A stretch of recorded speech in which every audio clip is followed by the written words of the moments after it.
Jadi, menembus dosa-dosa itu termasuk dosa gua nggak? iya, Dalam kan keyakinan Yesus lu? datang kan bukan buat orang Kristen aja, dia datang untuk seluruh umat manusia. Wah, ya udah, berarti pilihan gua tuh Islam.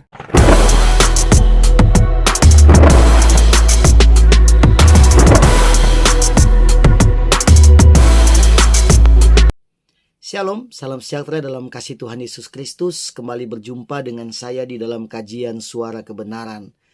Terima kasih teman-teman masih begitu setia menyaksikan channel ini, di mana kita sama-sama mengkaji tentang Alkitab, sejarah, dan sebagainya.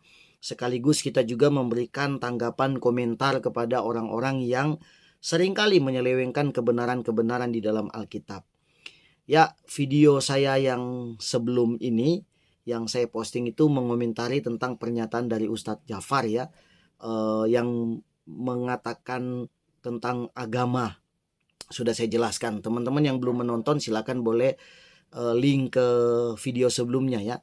Nah, kali ini masih dalam Ustadz yang sama, dalam percakapan yang sama, tapi topiknya berbeda. Dia bertanya tentang makna salib, kalung salib, atau salib yang digantung di dinding, atau yang biasa ditato oleh orang di tubuh mereka. Maknanya itu apa? Nah, kita coba dengarkan percakapan menarik dari 3 orang ini ya. Nah, posisi kalung salib tuh apa? Maksudnya baik kalau dipakai, apa berpahala, apa gimana? Nggak ada. Itu kayak simbol aja sih, Bim.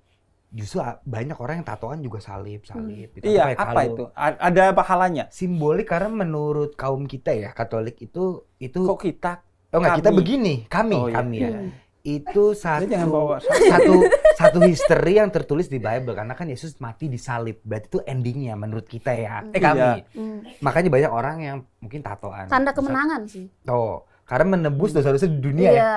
Jadi, menembus dosa-dosa itu termasuk dosa gua nggak? iya, Dalam kan keyakinan Yesus lu? datang kan bukan buat orang Kristen aja, dia datang untuk seluruh umat manusia. Ya udah, berarti pilihan gua tuh Islam. Pertanyaan dari Ustadz Jafar ini bertanya tentang makna salib yang dipakai oleh setiap orang, baik dalam bentuk kalung, anting, gelang biasa taruh di sini, atau juga tato yang biasa ditatokan di tubuh, dan berbagai macam aksesoris ya.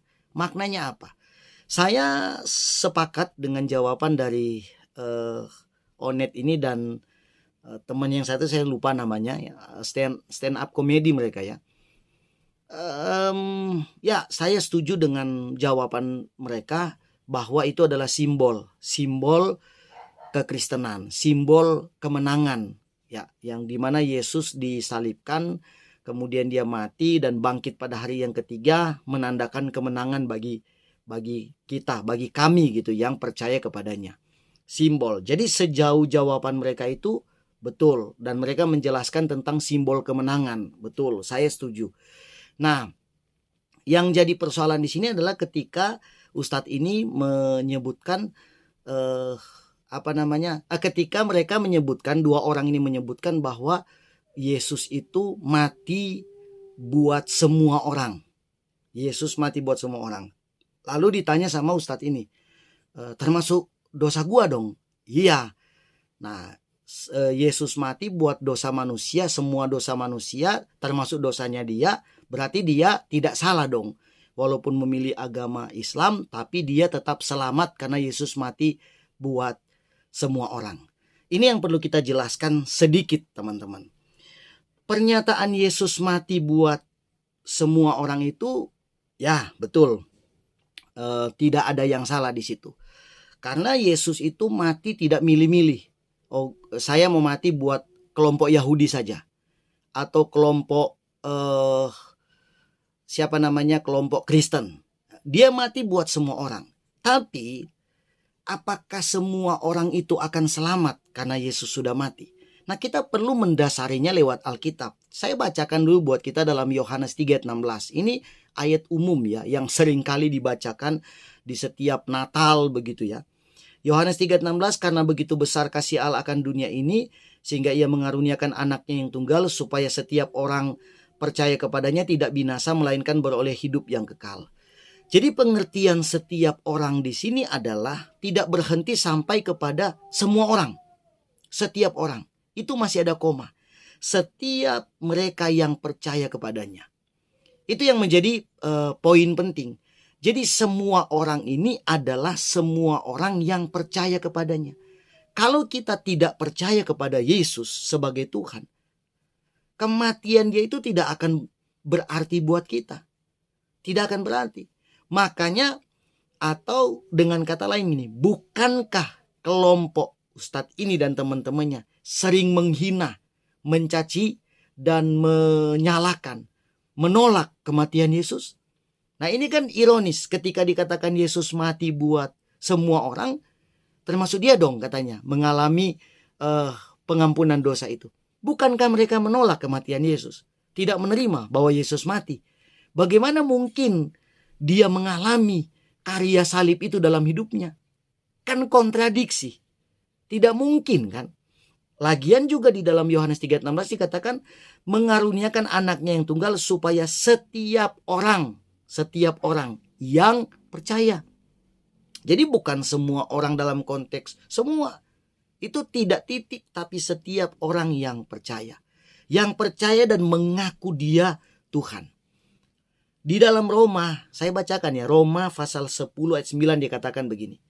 Sebab jika kamu mengaku dengan mulutmu bahwa Yesus adalah Tuhan dan percaya dalam hatimu bahwa Allah telah membangkitkan dia dari antara orang mati, maka kamu akan diselamatkan.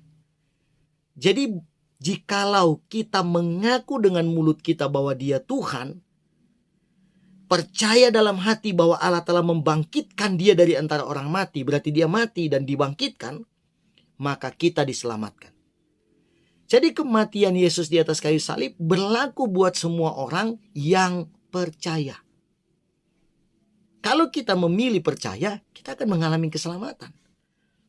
Kenapa harus percaya kepada Yesus sebagai Tuhan dan Juru Selamat? Dalam Kisah Para Rasul 4 ayat 12 dikatakan begini, Kisah 4 ayat 12.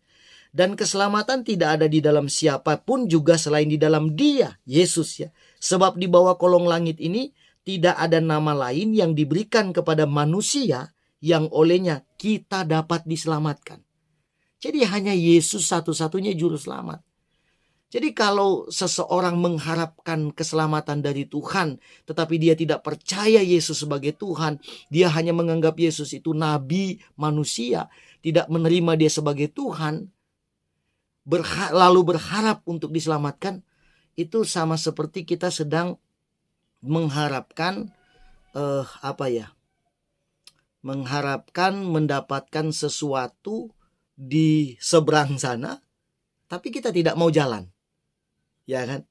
Ada jembatan di situ. Kita nggak percaya jembatan itu bisa menghentar kita sampai di sebelah, di seberang sana. Ini jembatan ini bisa ambruk, hancur nanti kalau saya lewat bahaya. Saya nggak usah lewat. Tapi kita mengharapkan di situ tuh ada hadiah yang luar biasa. Kita pengen, tapi kita nggak mau melangkah. Ya nggak bisa, nggak dapat. Prinsipnya percaya dulu. Terima dia sebagai Tuhan dan Juru Selamat, maka kita mengalami keselamatan. Jadi udah berhenti ngarep kalau kita tidak percaya gitu. Ya, tapi aneh juga dia ya. Oh berarti saya dong, nggak salah dong.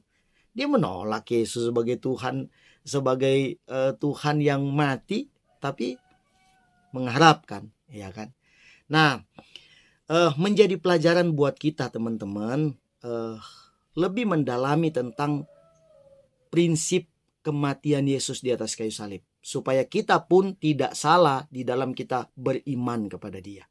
Terima kasih sudah menyaksikan video ini, dan saya tetap berdoa supaya kita semua diberkati oleh Tuhan. Kita akan jumpa kembali pada video berikutnya. Jangan lupa nonton videonya, like, subscribe, komen, share video ini sebanyak-banyaknya. Kita jumpa kembali pada video berikutnya. God bless you.